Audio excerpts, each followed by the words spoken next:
Puente Hills Mall, located in the City of Industry, is a major shopping center that opened in 1974. Thank you for all the comments you've made in the past.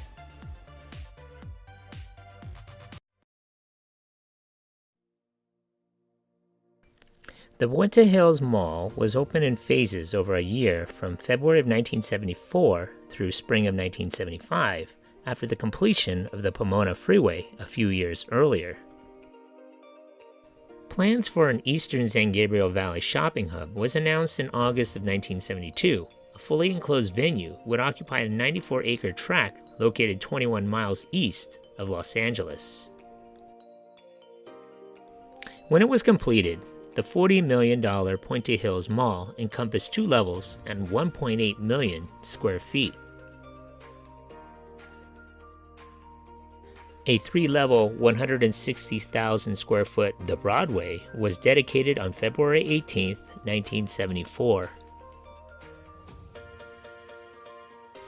J.W. Robinson's opened a 2-level, 158,000 square foot location on March 11, 1974.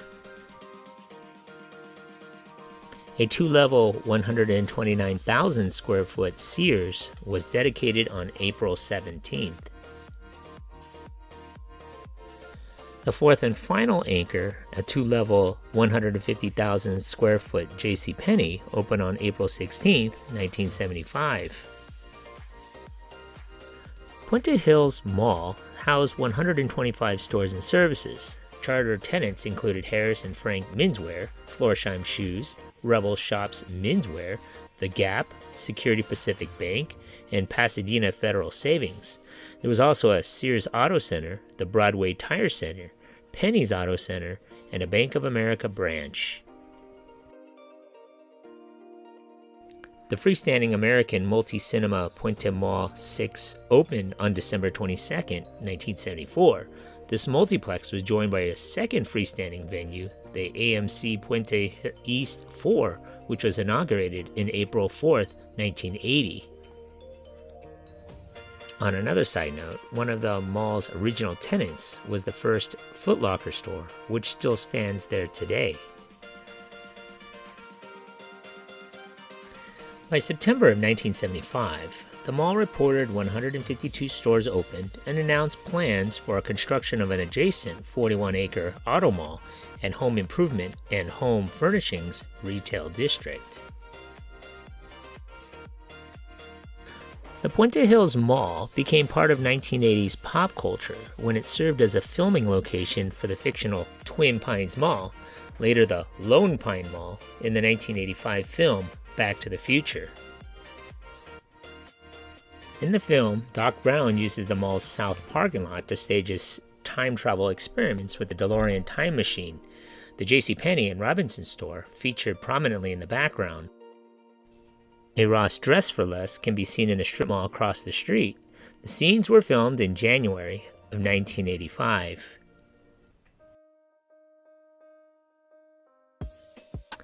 Puente Hills Mall competitors included the Whitwood Mall, the West Covina Fashion Plaza / Westwood West Covina, the Brea Mall, but it was the opening of the Montebello Town Center in 1988 that substantially hurt business at the Puente Hills complex, starting a long cycle of decline. In 1993, J.W. Robinson's rebranded as Robinson's May after the chain merged with May Company. In 1996, 2 anchor stores, the Broadway, at the time purchased by Macy's, and JCPenney, were closed. At the time of JCPenney's departure, the mall was about 50% occupied. A $35 million renovation started, which included demolition of the vacant The Broadway. It was replaced with a new entertainment wing, anchored by the American Multi-Cinema, Puente Hills 20, and a 9-bay food court. The state-of-the-art Movieplex showed its first features on April 18, 1997.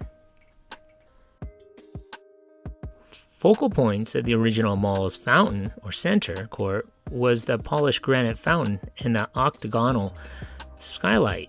The area had been remodeled in 1991 when a 1907 vintage carousel was installed. This was removed during the late 1990s renovation and then was replaced by Sundance, a solar spectrum apparatus. This directed a ray of sunlight into the court area where there was now a stream, waterfall, and a koi pond. JCPenney's closing in the fall of 1996 had caused the southeast wing of the mall to die. The vacant store was gutted and reconfigured as part of the Power Center wing. 2,000 square foot Burlington coat factory opened in 1998, along with a 59,000 square foot Linen and Things. The Spectrum Club Fitness Center, occupying 2 levels and 47,000 square feet, was dedicated in May of 1999. The Robinson's May store was rebranded to Macy's in September of 2006. Glimcher Realty Trust embarked on a $16 million renovation. New hardwood floors, carpeting, landscaping, and soft seating areas were installed, and the food court refurbished. The solar and water features were also removed. The renovation and remarketing proved successful, and nearly all of the mall's 155 store spaces were soon leased. In September of 2006, Borders was officially closed, while Linen and Things, Circuit City, and CompUSA all closed their locations at the mall in 2008 and 2009.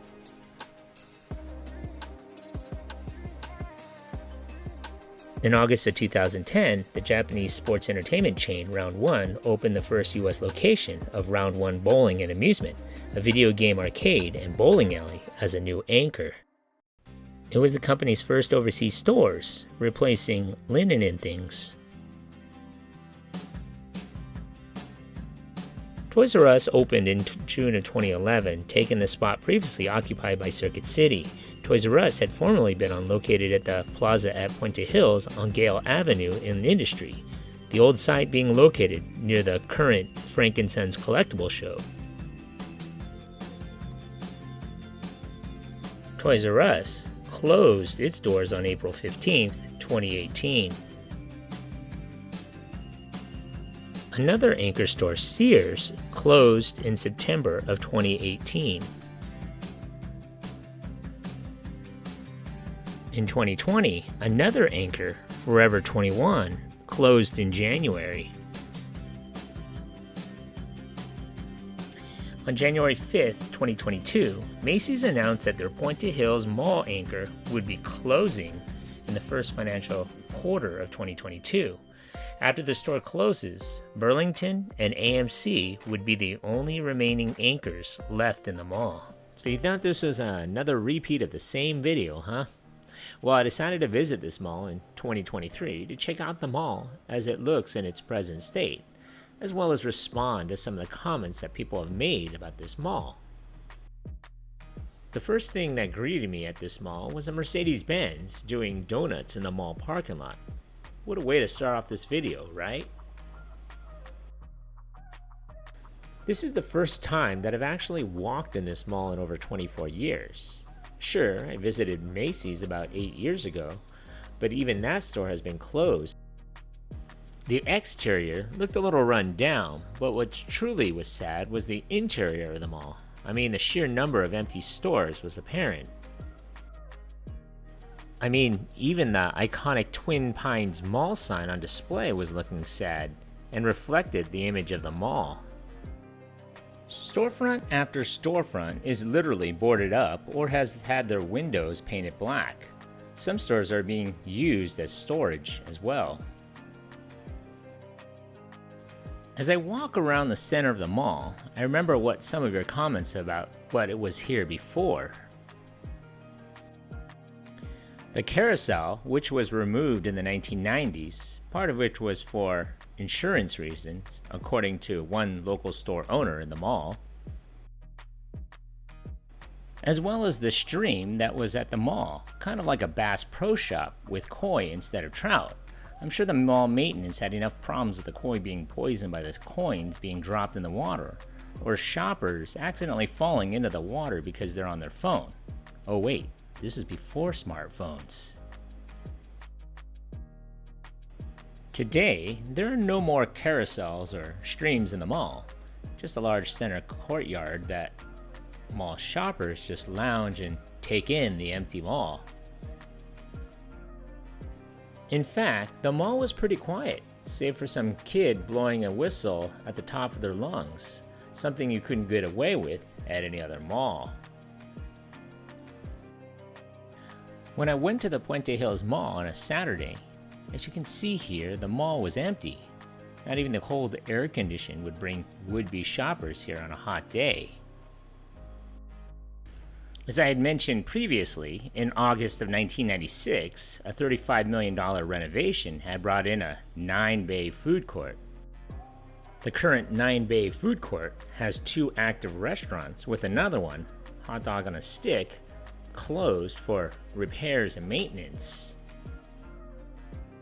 The food court area was empty and the lights shut off. It was a sitting area for those tired shoppers. And speaking of Hot Dog on a Stick, at first I thought it was an abandoned restaurant, but upon closer inspection, it was being remodeled. All of the equipment and signage was still there.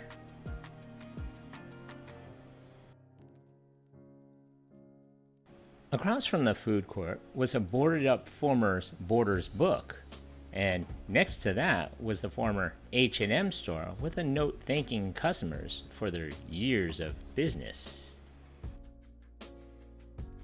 After speaking with other mall store workers, the mall is not going to be closed, even though the main mall anchors have all but disappeared. In fact, according to one shopper, he goes to the mall to go to the AMC movie theater and the Collector's Outlet. In fact, this store turns out to be my favorite store in the whole mall. The owner was quite friendly and was very knowledgeable about the history of this mall. Another thing that I noticed about this mall, aside from the fact that this mall was empty of people and businesses, was that there were restaurants in the mall, but they weren't in the food court. In fact, there was a Mexican food restaurant in the center court, on your left, in yellow. There was also a Baskin-Robbins in the mall, something I had never seen before. A McDonald's had once been there too, but has since been closed, even though there was about 2 locations about a mile or so away from the mall. All of the major department stores have closed, and their entrances have now been boarded up.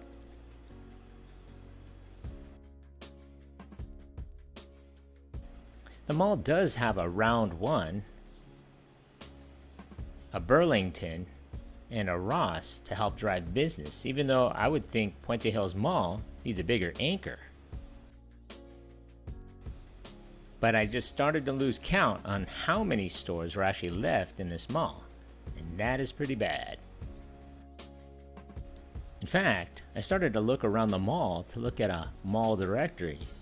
You remember those things, right? Here's a list of all the stores that are still at the mall. Taking one last look at the mall, and yes, I did walk the entire mall top to bottom, I was sad to see that this once great mall, a mall that I had been going to since the late 1970s, as well as the 80s and late 90s, being just an empty shell with store tenants not knowing if the mall was going to be torn down or redeveloped. I mean, even walking by an empty Hollister store with a sign reading, "Thank you for your business," is just downright sad. You know it is bad when the mall monopoly department store, Macy's, abandons the mall. Today, the mall contains approximately 1.1 million square feet of gross leasable area. At present, there are approximately 113 tenants within the Puente Hills Mall. Of these tenants, roughly 80 are retail users, including 3 banks and 2 entertainment establishments, a movie theater and a bowling alley, and 33 restaurants, including 22 inside the mall and 11 on the outer mall loop. The mall is anchored by Round 1, Burlington, Ross, Dress for Less, 24 Hour Fitness, and an AMC movie theater. Plans have been drawn up for a complete mall renovation. The plans that you see here have been in the works for years. Advertising for it has been seen around the mall on empty buildings inside, but it isn't certain when the mall owners will start with the plans. Whether it's going to start this year, next year, or even if it ever happens, it's still hard to see the Back to the Future Mall, aka the Twin Pines Mall, aka the Lone Pine Mall, or just the Puente Hills Mall look like a dead mall walking. And for all of you movie buffs out there who love the classic Back to the Future, here's a famous Robinson's building back then and what it looks like now. On a little side note, I asked about why the Toys R Us and Babies R Us are still on the sign. I was hoping that they would be making a comeback at this mall, but sadly, if you notice, the sign hasn't been updated. Apparently the mall owners do not own the sign, and Toys R Us supposedly still owns the sign, preventing the mall management from removing any old tenants' names from the sign.